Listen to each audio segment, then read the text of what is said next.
السلام عليكم اعزائي المشاهدين، وحلقه جديده من يا ابن اللعيبه. فلو فتحت الفيديو يا ريت تنزل تعمل لايك وتدوس سبسكرايب وتفعل زر الجرس وتخلي النوتيفيكيشن اول عشان يوصلك الفيديوهات اول ما توصل.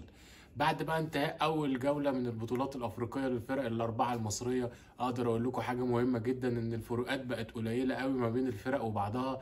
يعني ادينا بنشوف اهو في الجوله دي الوداد بيخسر قدام على ارضه، كمان بيخسر قدام فريق جالاكسي خامس الدوري الباتسواني. حاجه الصراحه تقلقنا جدا على مستوى فرقنا، ان احنا ما بقاش في فروقات ما بيننا وما بين الفرق التانيه.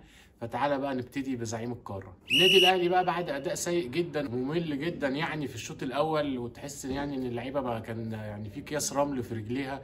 وبس للمباراه ال11 بقى على التوالي ان احنا بدون خساره نقدر نفوز على فريق ميدياما 3-0 بعد تغييرات كولر اللي قلبت الماتش يعني راسا على عقب زي ما بنقول، واثبتت ان ديانج خلاص ما ينفعش يلعب رقم 8 تاني. يا جماعه الراجل هو مش لاقي نفسه في المكان ده خالص. انا شايف ان احنا نلعبه في مركز 6 مكان مروان عطيه، يا اما مروان عطيه وديانج هو اللي يستريح الدكه ونبدل ما بينهم. مش جايبه معاه خالص مركز 8 الصراحه، يعني مش حافظ الادوار بتاعته صح. تحس ان هو بيلخم الباك اليمين والرايت وينج بتاعنا، بيخش في نصهم كده، يعني مفيش اي تناغم ما بينهم.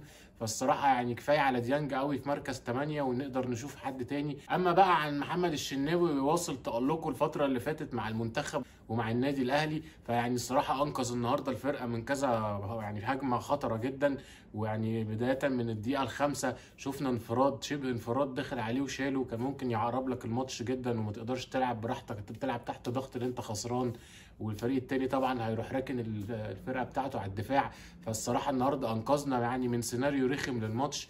فيعني بنحيي بقى كابتن محمد الشناوي على ادائه الفتره اللي فاتت دي، ومنتظرين منه بقى ان احنا داخلين على عركه كبيره الفتره الجايه، ومنتظرين منه الاداء ده يوصله لحد كاس العالم للانديه. نروح بقى لنجم المباراه من وجهه نظري الصراحه امام عاشور، بيقدم اداء خرافي مع النادي الاهلي. يعني لعيب تحس فعلا انه لعيب مختلف وكواليتي مختلف عن بقيه اللعيبه اللي حواليه. لا يعني تحركات تلاقي، مهارات تلاقي، باصات كي باسز تلاقي، واسيستات تلاقي، شوطات من بره تلاقي. فاللعيب الصراحه متكامل. والواحد لما يعني كان بيتفرج عليه الصراحه وهو في نادي الزمالك كنت قاعد اقول لا خساره فيهم، اللعيب ده لعيب عالمي.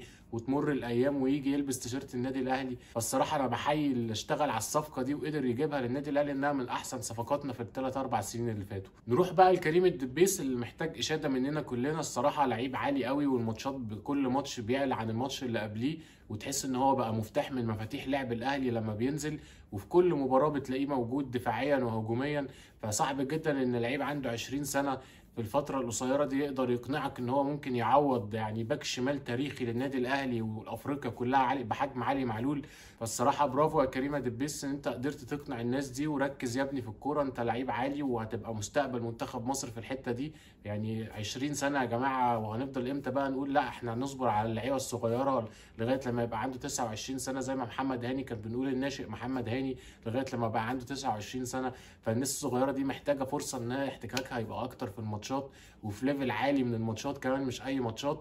فلا الراجل ده جاي وجاي بقوه، وبيؤكد تاني ان هو يقدر يشيل مكان علي معلول مع الوقت. نيجي بقى لتغييره قفشه اللي قلبت الماتش الصراحه راسا على عقب. يعني تغييره الصراحه يعني هي كانت اللي حركت الفرقه. يعني نزل في الدقيقه 61 واحتاجنا بس 5 دقائق من بعد محمد مجدي قفشه لما نزل الملعب، لما حررت رقم 8 التاني بدل ديانج.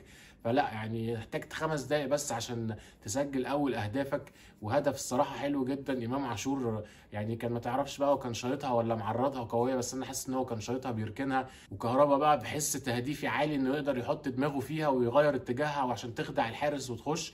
فهدف الصراحه جميل جدا انه قدر يعني يفك الماتش. يعني انت احتجت بس هو 5 دقائق لما لعبت صح في نص الملعب ان انت تقدر تشكل خطوره حقيقيه على الفريق المنافس. وانا الصراحه من وجهه نظري انا شايف ان احنا في الماتشات اللي لحد ما مش هيبقى فيه خطوره قوي من الفريق التاني، اللي احنا لازم نلعب بقفشه وامام مع بعض ووراهم واحد بس 6، يعني ان كان مروان عطيه او ديانج. فيعني لا يعني كتير قوي ان احنا نشوف 2 شبه بعض الصراحه 6. شفنا يعني اليو ديانج الصراحه مش قادر يملى الحته بتاعت رقم 8 دي. هو مفيش بس غير هو احنا بتعتمد على اختراقاته السريعه اللي هو بيقدر يخترق كام خط لقدام. بس غير كده هو لعيب كورته قليله، وهو احسن مركز ليه كان يلعب فيه مركز 6 الصراحه. الموسم اللي فات واللي قبليه كنا بنشوفه ساعات فيها. يعني، وكان بيأدي بمستوى عالي جدا. فلا انا شايف ان اليو ديانج كفايه عليه قوي كده مركز 8. بس اللي عجبني بقى النهارده في الماتش قوي ان النهارده يعني جونين من الثلاثه انت جايبهم بالهيد. الفتره اللي فاتت ما كناش بنشوف اجوان بالهيد خالص من مهاجمين النادي الاهلي. يعني جون من كهربا في الاولاني، والجون الثالث من صلاح محسن بقى اللي عايز اوجه له كلمه يعني بعد الحركه اللي عملها الصراحه للجماهير، واسكتوا ومش اسكتوا. لا يعني هو مش كل لعيب هيروح يجيب لنا جون، وده مهاجم كمان يروح يعمل للجماهير كده. المهاجمين نسيوا ان هو دي مهمتهم الاولى مع الفريق، ان هو يسجل اهداف في الفريق، ما يضيعش اكبر قدر من الاجوان. فلا يعني حاجه غريبه جدا الصراحه، واسلوب غريب قوي بتبعه يعني الاهلي الفتره الاخيره، من اغلبيتهم كمان من اول الكابتن محمد الشناوي لغايه اهو لغايه شفنا صلاح محسن. اليوم دايما مش عايزين حد يسمعوا انتقاد ليهم خالص من الجماهير او من الصحفيين. فده يعني جرس انذار يا كابتن خالد بيبو، ازاي بنشوف الاسلوب ده من لعيبه النادي الاهلي. وده يبقى يعني جرس انذار للفتره الجايه ان اللعيبه دي لازم يتوقف معاها وقفه، بالذات في قصه ان هو لازم يتقبل النقد ويشتغل على نفسه.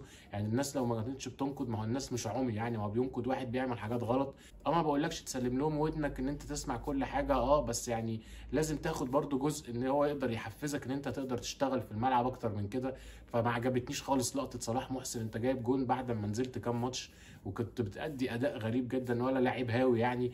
فلا يعني الصراحه صلاح محسن انت محتاج تعتذر عن اللقطه دي، وان انت بقى تورينا احسن من الاعتذار اللي انت تورينا ان انت رجعت على التراك الصح، وان انت تقدر انت تسجل اهداف من فرص انصاف الفرص. احنا داخلين يا جماعه على عركه ماتشات صعبه جدا، ان كانت في الدوري ولا ان كانت في بطوله افريقيا قبل كمان كاس العالم. فلا محتاجين تكاتف اكتر من كده من اللعيبه، ويحسوا ان الجماهير عايزه مصلحتهم وعايزه مصلحه الفريق في الاول وفي الاخر. ففي نهايه حديثنا عن النادي الاهلي، فيعني نتمنى ان يكون دي ماتش اعاده الثقه للفريق الفتره اللي فاتت اللي فقدها خالص. فلا يعني محتاجين ان هم يبنوا على المباراه دي، وان هم اهو تسجلوا 3 اهداف يعني تحفزهم اكتر للماتشات الجايه. كاس العالم مش هيبقى هاين خالص، هتلعب يعني كواليتي مرعب خالص. يعني مش هيسيبك بقى ان انت تغلط في الدفاع وتتخطف منك الكوره وما يسجلهاش هدف، ولا هيسيب لك الفرصه اللي انت تضيع فرص كتير وما تقدر تكسب بالمباراه. فلا يعني محتاجين تركيز الفتره الجايه شديده جدا من النادي الاهلي، ونتمنى له بقى التوفيق الفتره الجايه. بقى عن بيراميدز اللي معانا في الشامبيونز ليج السنه دي، فقدر يكسب بصعوبه بالغه جدا قدام مازيمبي 1-0، يعني بعد يعني مباراه الفرص الضايعه يعني من فيستون مايلي، ضيع اكتر من فرصه. الصراحه الماتش ده كان يخلص 3-0 يعني في عدم وجود مازيمبي. الفريق ده كنا بنقول قوي وجاي في السكه، وبنشوف ما شفناش اي خطوره تذكر يعني على مرمى احمد الشناوي. فلا يعني النهارده يعني فلا الصراحه بيراميدز يعني كان يستحق انه يفوز اكتر من 1-0، بس هو دي واحد برده يعني فاز 1-0 بالعافيه، وقدر يحصد اول 3 نقاط في الدوري المجموعات لاول مره في تاريخه يعني. ومعاه بقى يعني سان داونز حامل الدوري الافريقي.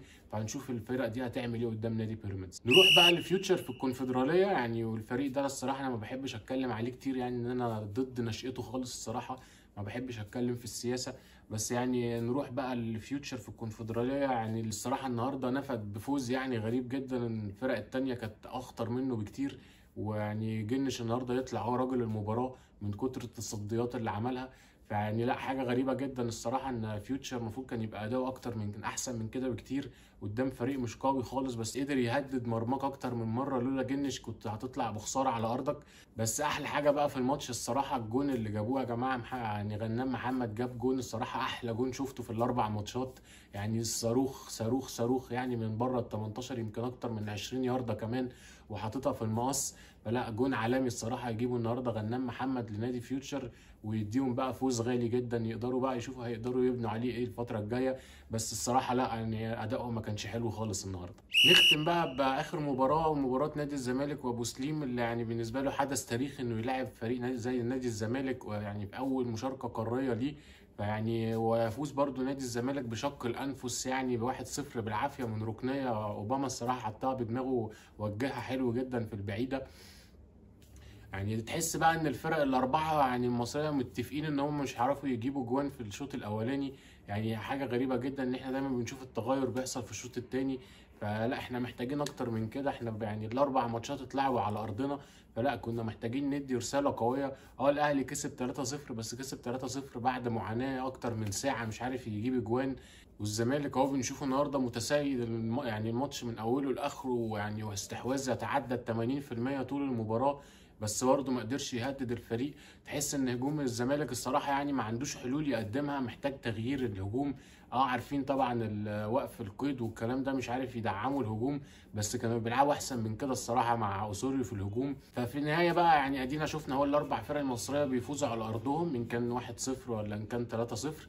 فيعني هي دي حاجه مبشره. بس بحذر بقى الانديه الاربعه ان الماتشات الجايه مش هتبقى ماتشات سهله خالص في البطوله القاريه، التقيل لسه جاي.